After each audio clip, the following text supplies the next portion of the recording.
怎么样了？陛下，有些麻烦。他不就是中了一刀吗？刀上有毒，解毒啊？是什么毒还不清楚。之前呢，臣曾经去过范府，就已经发现他内息紊乱、经脉逆行的状况。回到太医院，臣查了不少的医书，这才判定小范大人的真气是不受控制了，造成了内息逆行。这一战，小范大人真气失控，遭受了外伤，又中了毒，这每一样都是要命的，更何况急于一身。你确定他的真气荡然无存了？臣确定。那会怎么样呢？有一个办法，那就是找一个跟他练同样真气的人，让那个人消耗真气，重整小范大人的经脉。虽然这样那人的真气会受损，但是毕竟是救了一条性命。同样真气的人，是，在这个世上还没有第二个人啊，那就难了。那你就陪葬吧。啊，陛下。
看你自己的命吧。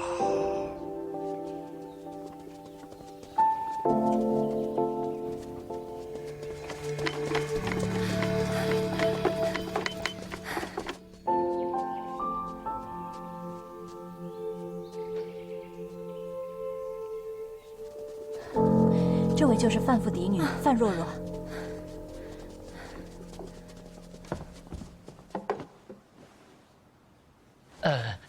借一步说话。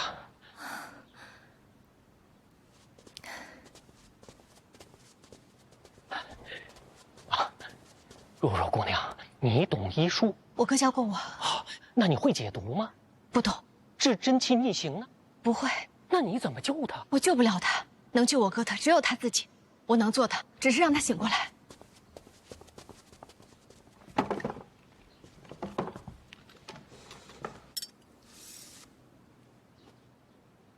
那姑娘准备怎么做？我哥跟我说过，有一个刺激神志、让人清醒的穴位。那这个法子你之前对多少人用过？一个也没有。啊？这也太冒险了。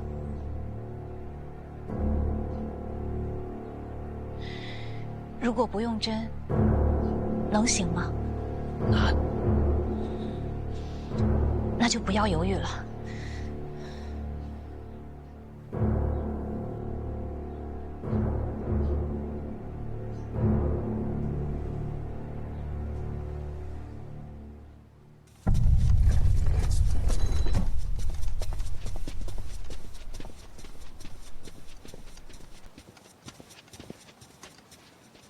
散！站！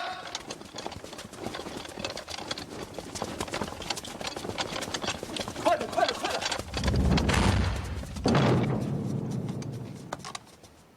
怎么样？自己人无妨。范闲醒了，他亲自开口，原话是，要3处冷师兄入宫。好。刺伤范闲的白衣剑客消失无踪，可以确认的是，他在京都。你继续查。那个人是四顾剑的弟弟。陛下的眼光不会错的。九品上的身手，躲在京都，监察院却丝毫不知。虽有蹊跷，我要找出答案。禁卫不防，他都了如指掌。您觉着这代表了什么？有内贼。我查了此人的案卷，结果呢？一片空白。这不合理。这般人物，多多少少都会有文册留存。所以我怀疑，监察院内就有刺客内应。和四顾剑有关的文册，只有各大主办和我有权调用。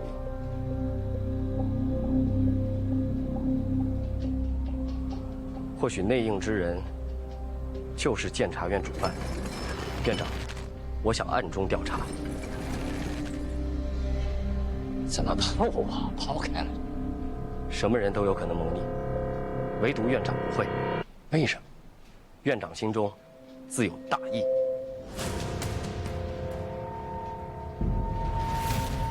继续查吧。是。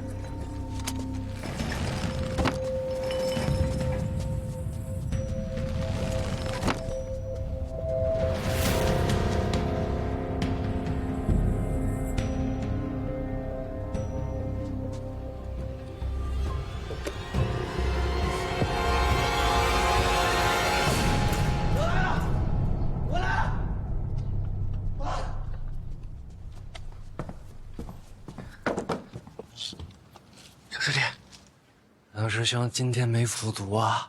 哎呦，这幸亏没服嘛，那不然耽误大事了。小师弟，你知道中的什么毒吗？知道。好，那就能解。那匕首上用的是硝石矿脉之毒，那是东一城的风格。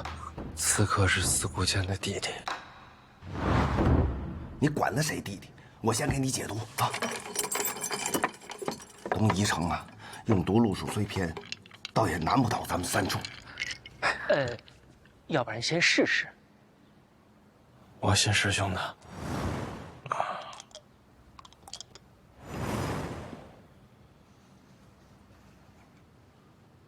这是内服，我先来给你外服，我得现磨啊。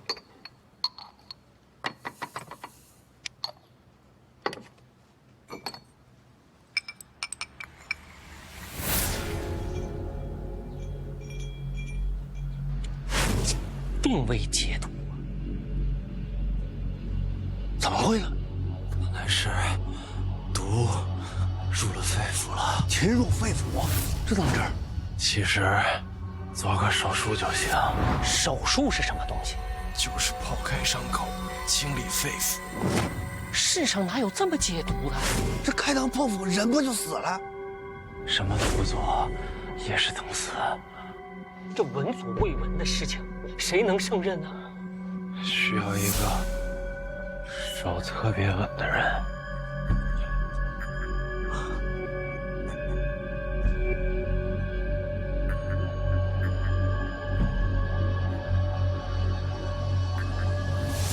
我来，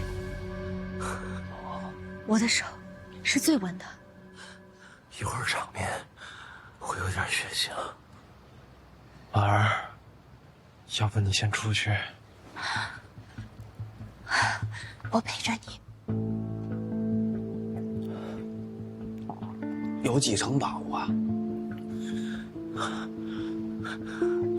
哎呦我天哪，你自己都没把握呀？不试试就死定了。哦，那得试试。动刀吧。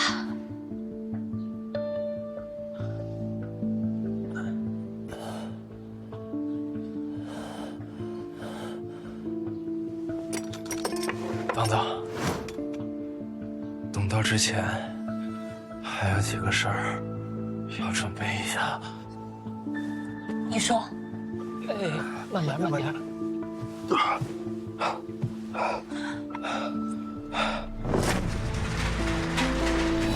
手术床啊？无影灯。什么？全面消毒。你们能不能对我好一点啊？这都要开膛破肚了，最起码打扫一下卫生吧。哦，好。这世上有种东西叫细菌。什么细菌？啊？肉眼看不见的细菌。什么细菌？别废话了，按我哥说的做。好，躺下。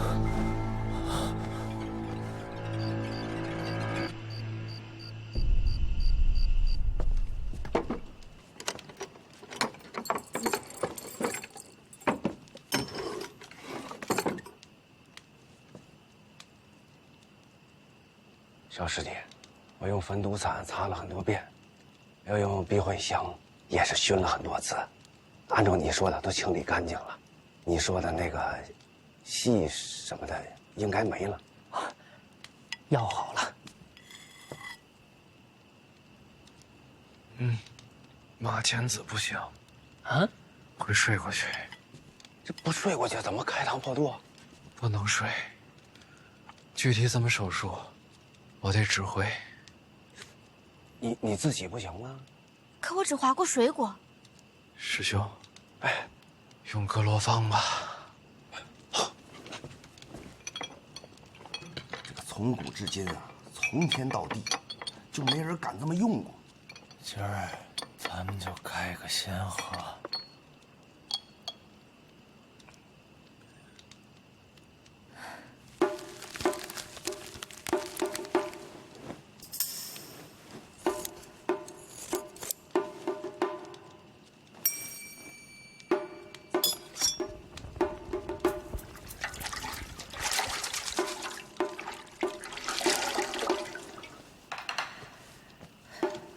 你得给若若擦汗，她才是主刀。哥，开始吧。哦，没事儿，开始吧。别紧张。哎呦，小心哥，没事啊。没事儿，没事儿。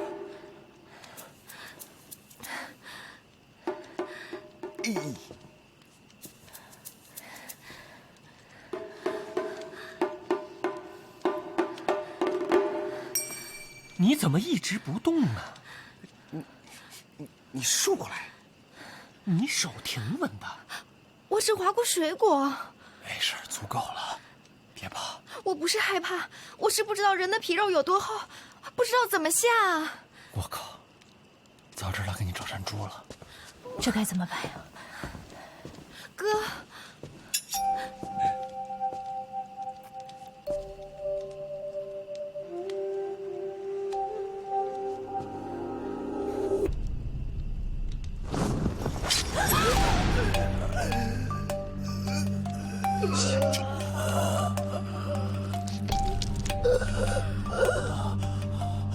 继续。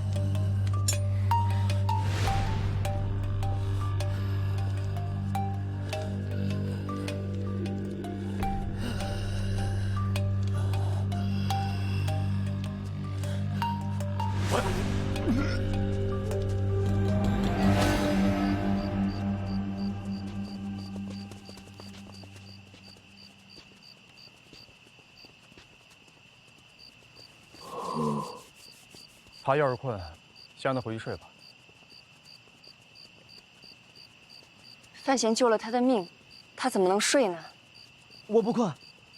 娘，大表哥他没事吧？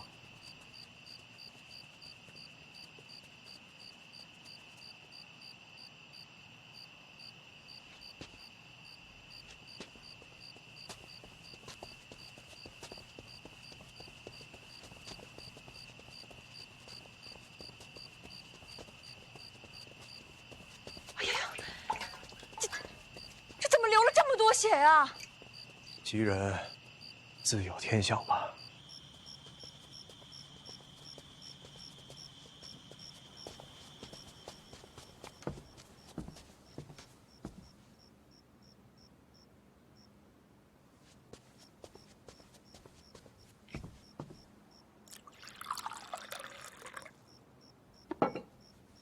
老爷，喝点茶吧。我不喝。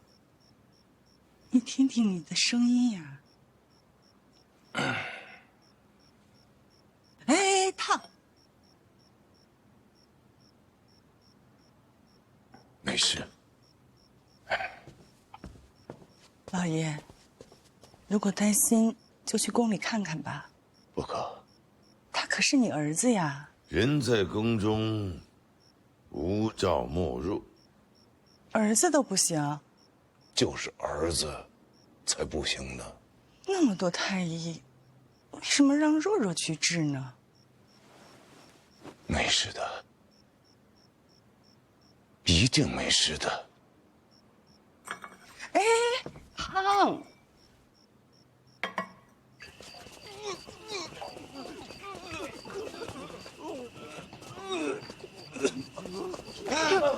这怎么了？这陛下口谕，范闲有伤，不宜打扰，请太子与诸位先回宫，他日再来。伤势如何了？已经开膛破肚了。那范闲他，小范大人在乐。乐？他都被开膛了，他乐什么？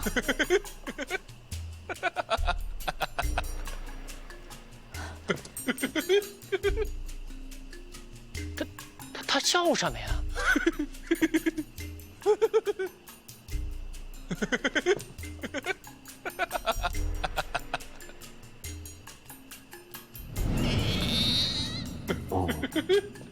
用的格罗方，那是迷药，估计是出现幻觉了。啊！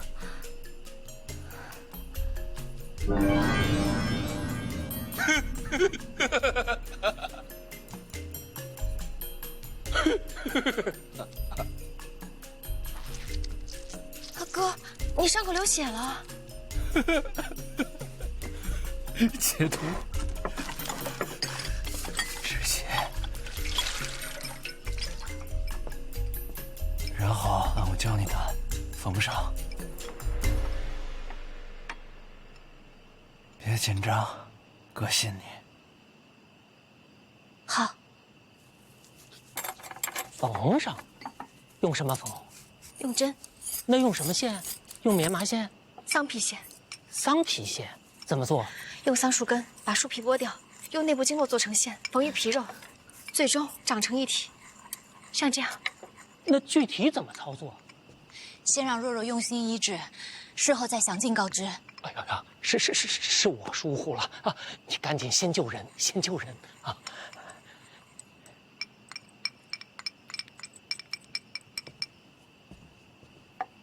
婉儿，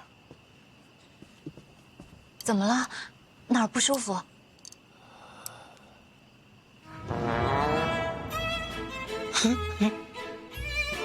你还是原来好看啊！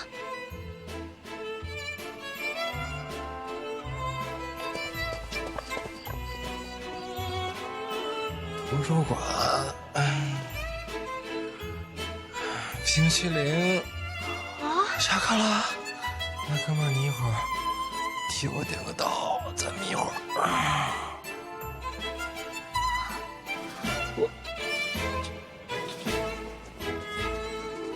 陛下，陈院长求见。班主任来了。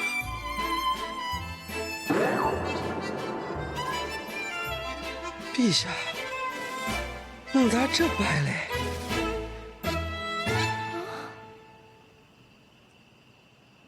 什么意思？歪歪的孩子。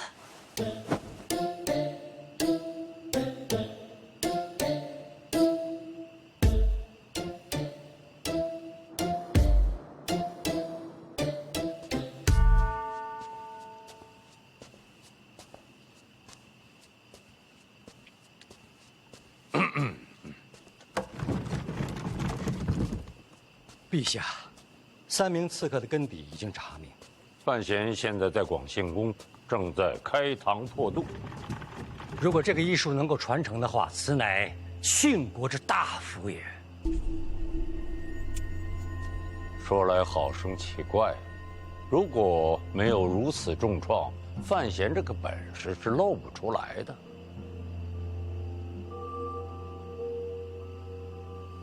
随他娘。你说范闲身上还有没有其他的本事？有任何本事都会献给陛下，是吗？为了救驾，连命都不要，什么比命还重要？有道理，进来吧。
说话呀！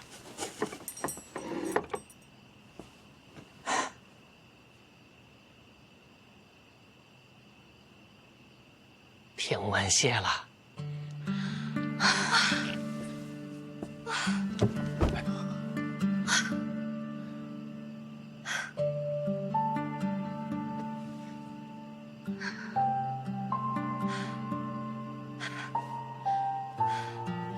没放错。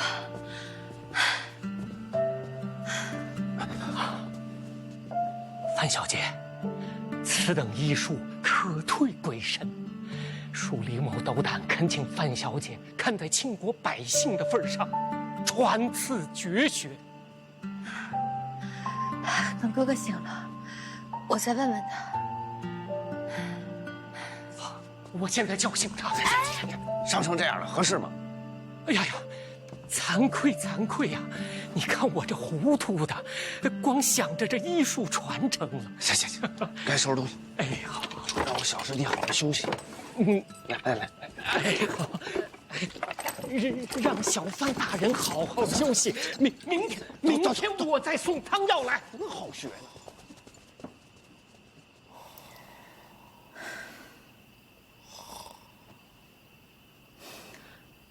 你的嘴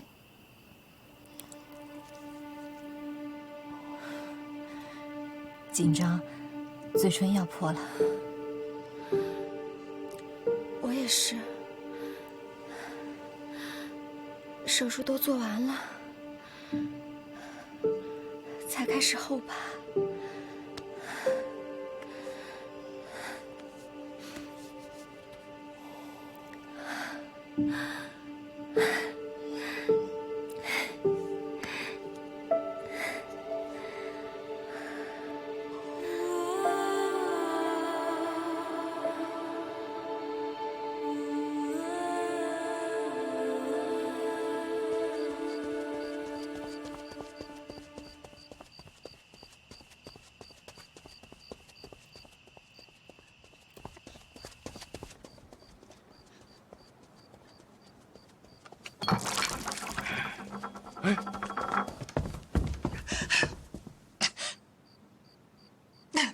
老爷，宫里急报，范前病情稳住了，无性命之忧。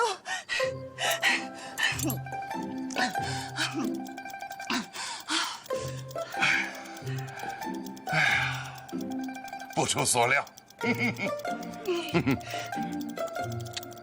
就你心慌，早就跟你说过了，为人做事，稳字当先。哎呀，这下行了，最难的一关过去了。老爷，要不我还是去宫里看看吧，没有人照顾怎么行？若若和婉儿都去了，不多我一个。不行。这怎么又不行了呢？范闲成亲，那是对我磕的头，我就是他亲娘。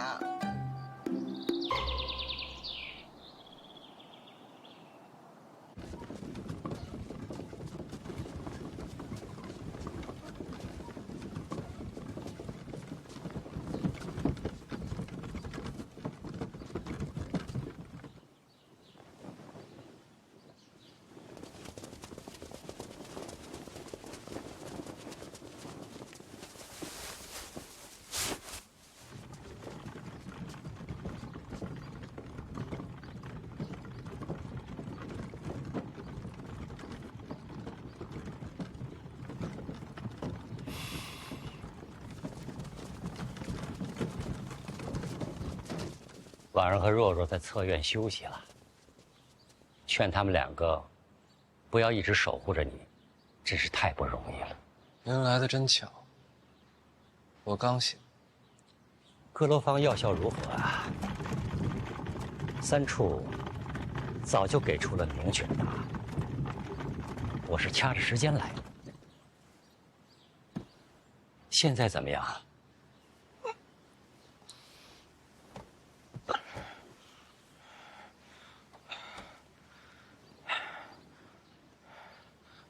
疼啊！还有什么？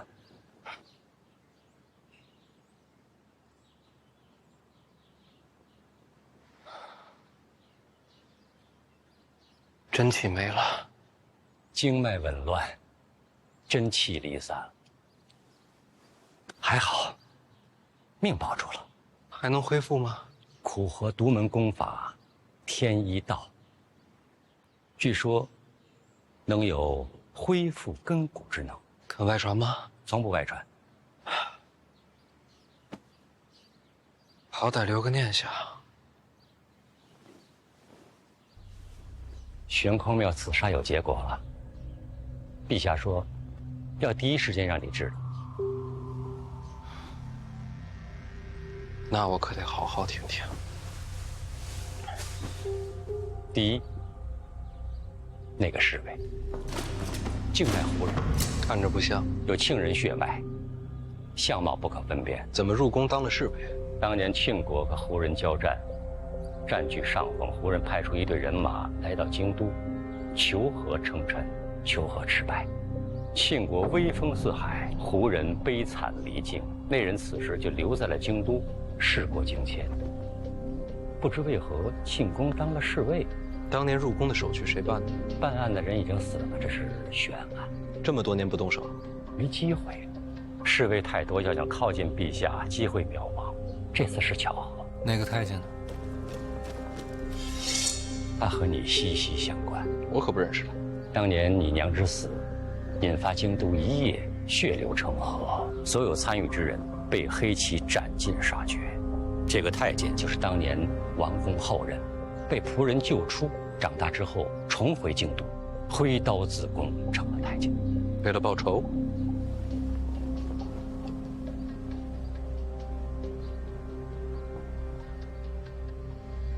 仇恨是最顽强的力量，它会在人的心里边生长，随时间茁壮，最后成为人一生唯一的主题。这话听着，怎么像是有共鸣？我只是在剖析刺客的心中所想的。那匕首怎么藏的？3年前他就负责打扫玄公庙，那个时候就把匕首藏起来了，现在才可以得空使用。白衣剑客呢？陛下眼光独到，此人正是四顾剑的弟弟。这回真是四顾剑？这次不是四顾剑，四顾剑杀尽全族，唯独放过了他的弟弟。这世上唯一想杀四顾剑的，正是他这位亲兄弟。这3个人彼此认识？不认识，没有牵连。配合这么默契，是巧合，没有商量，没有预谋，三方互不相识，轮番刺杀，这样同时开始，反而形成了杀局。这是一场神仙局，无法预判，不可复制。神仙局，如此巧合，如此天衣无缝之局，非凡人能说。凡人不行，您可以的。话可不能那么说，我哪有那样的本事啊？如果就算有的话，刺伤我的是影子。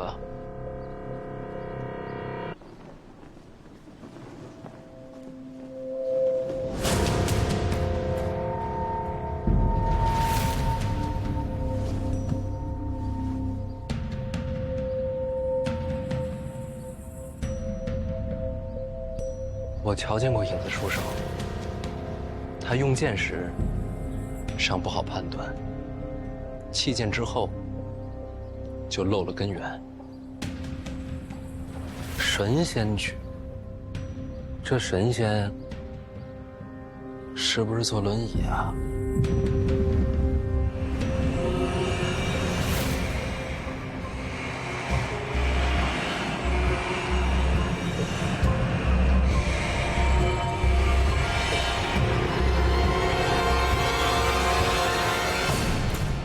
别看了，我刚醒，不可能藏人，这儿就咱俩。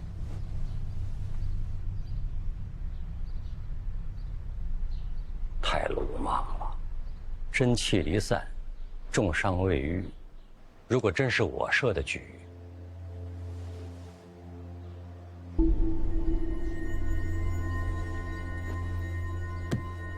你怎么办？是你吗？我只派了影子。其他两个纯属意外。你想杀我？不是我，影子一直想跟五竹交手，没有机会。你是他唯一的亲传弟子，也就凑合了。那一剑是个意外，你忽然之间真气全无，他没有及时收得了手，所以是个意外，对吗？绝对是意外。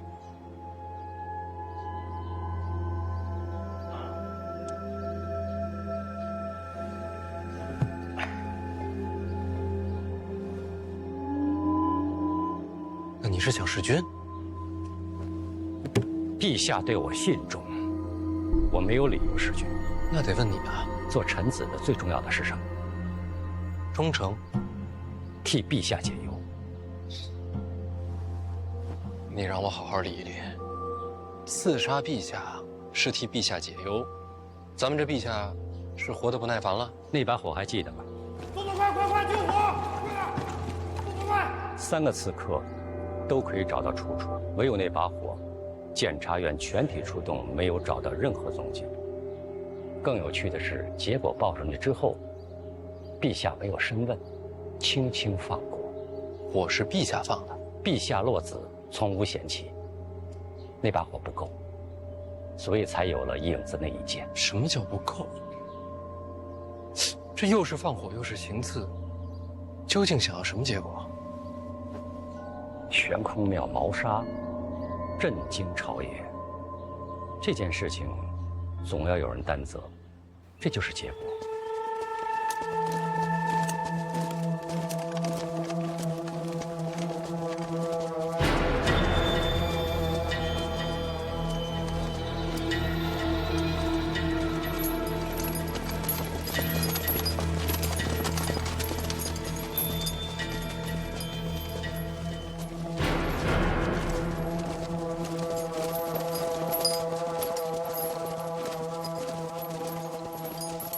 宫典，大内统领护驾失职，其罪当诛。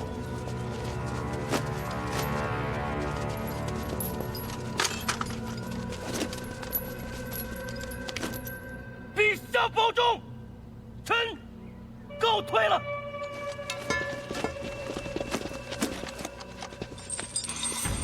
我杀了宫典，贬出京都，放逐定州，发配边郡。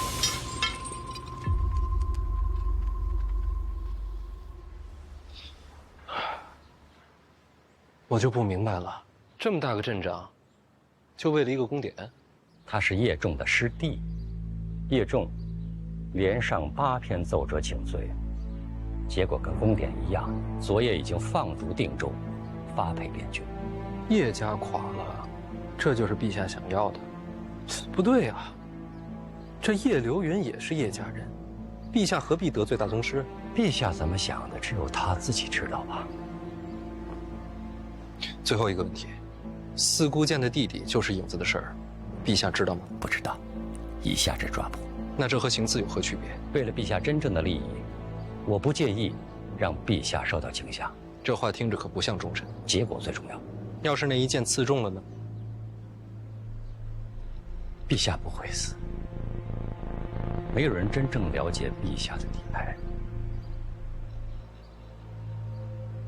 我该不该把影子的身份告诉陛下？可以不说。那你就不该承认。你刚才说刺客就是影子，这件事应该埋在心里，不应该问我。是。如果真是你布的局，我问出口就已经死了。那你为什么还要问？如果是别人，我就不问了。若是别人，我也不会答。悬空庙刺杀之局，真相就是这样。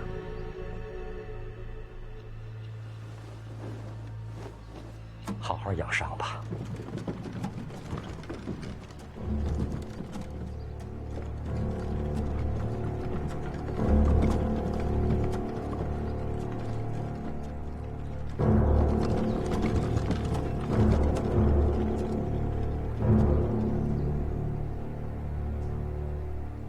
陈萍萍都跟你说了些什么？陛下，他说了3名刺客的身世，还有呢？他还说这场火有可能是陛下自己放的。哼，这个老东西。还说什么？还说陛下这么做是想赶走叶家。与叶家无关，但是与叶家的一个人有关。叶流云。叶流云在江南，听说是云游天下。朕给他下了12道密旨，让他回京都，他居然置若罔闻，抗旨。对，抗旨。知道为什么？因为他是大宗师，这些人现在非常人所能匹敌。4部剑，1人1剑，守东一城数十载。100万雄兵难以靠近，为什么？就是因为他们都是大宗师。这些人置王法于不顾，视规矩不粪土。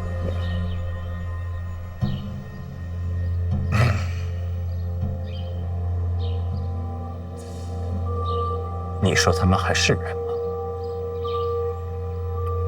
是战略性武器。错，武器没有喜怒哀乐，可能束缚他们的也只有人性了。这些所谓的大宗师，其实是这世上的顽疾。那您还赶走叶家？我是想看看叶流云是否还有所谓的亲情。那他要是真急了，怎么收场？他叶家还有人在京都啊。叶灵儿。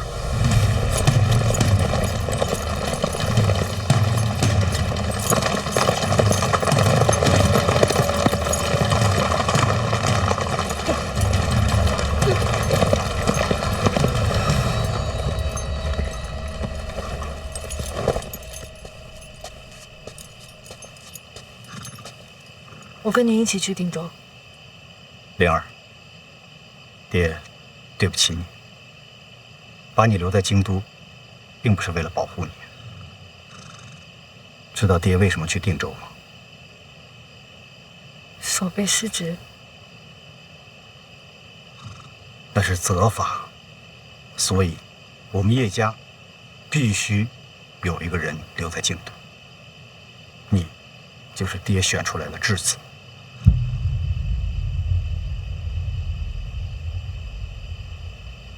只要你在，上面就安心。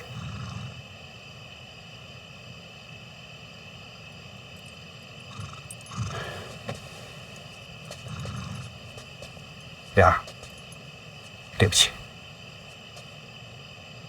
爹只能选一个了。从今以后，再不要搞行侠仗义那一套了。记住，在京都，没爹的孩子，最好什么都别做。我明白。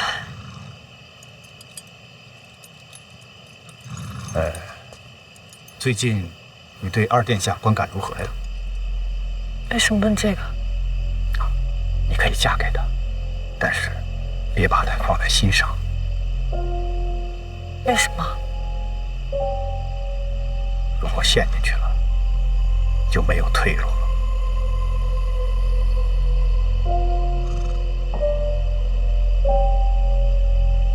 我懂了，我就是叶家的退路。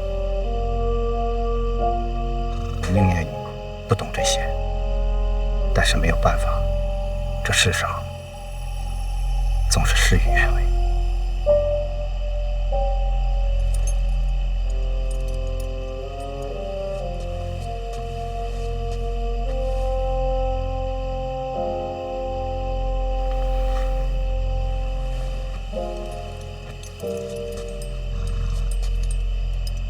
谁都别恨，好好活着，我的女儿。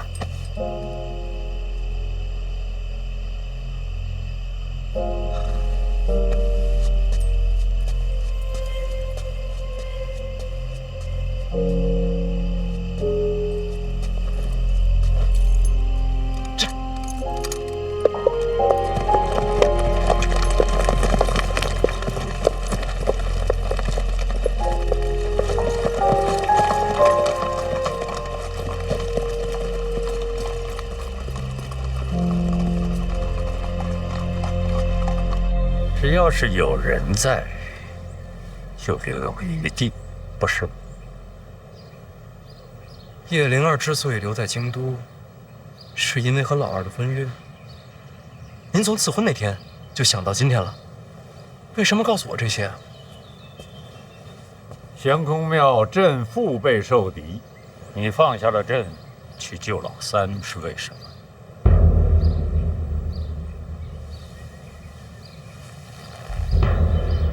为什么？当时那一剑，臣要是不挡，三殿下可必死。那在你的眼里，朕的命还不如老三。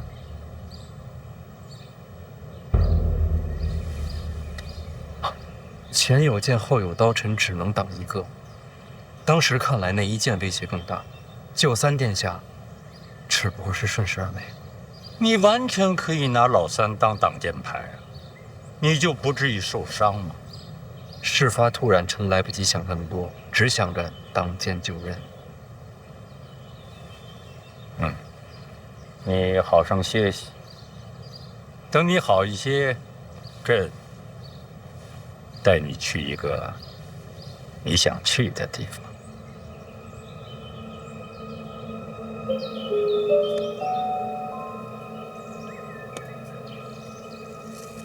在信阳，我就在想，怎么突然要给你赐婚？原来是把你当做皇族和叶家的天头了。按作用来讲，这应该算是和亲吧。要不姑姑，我给你添点嫁妆。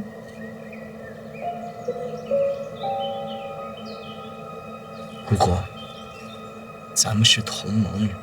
你都一败涂地了，我跟个废物同什么盟？您现在不还住在我这儿呢吗？你杀了我，出口恶气。哟，咱们可不能真疯。想想你自己，婚约便是盟约，叶家被贬，你也会被拖下水。他们一天不回京都，你中皇位的前景就一片暗淡。不过还有一条路可以走。还有路吗？有啊，杀了叶灵儿，斩断与叶家一切的关系，和他们一刀两断。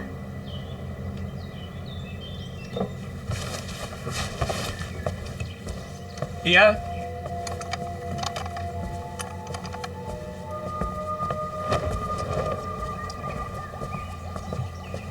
去趟叶家，转告叶灵儿，婚约既成，休戚与共，终有一日我会让他叶家重返京都。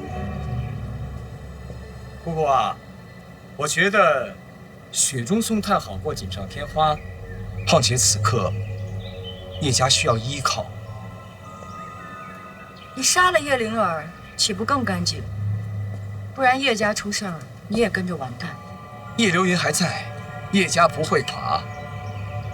好吧，无聊。劳烦问一句了，姑姑，方才您是真的想帮我吗？我就是想看血流成河。那让姑姑失望了。我现在就启程回谢营。这么突然？无戏可看，待着干嘛？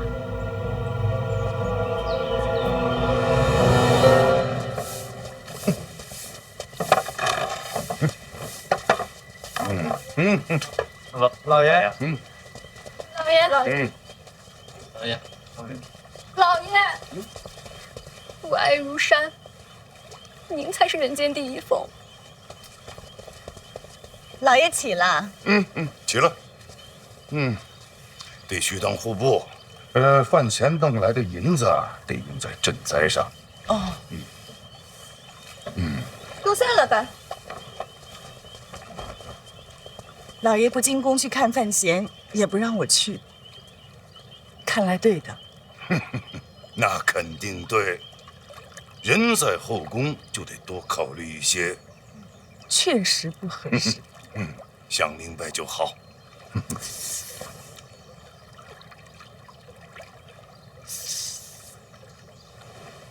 怎么了？是头发乱了？这发冠换个颜色吧。什么颜色不颜色的？怎么我打了一个盹起来，都如此的古怪？什么情况啊？我们都听说了。听说什么了？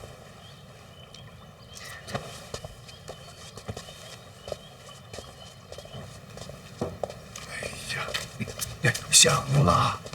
哎呀，老爷。范闲的亲娘是不是叶青梅？你怎么知道？那就是真的了。此事事关重大，切莫传扬。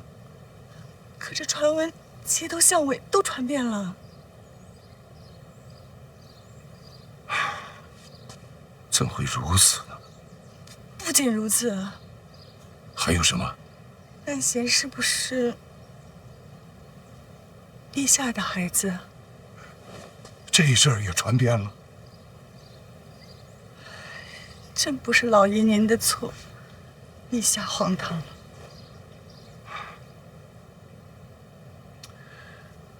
府内交代下去，以后再听到这类传闻，全当谣言处理。那当然，实在不行，我做人证，大不了说范闲是我伤的。这都什么乱七八糟的呀！老爷，发冠还是换个颜色吧。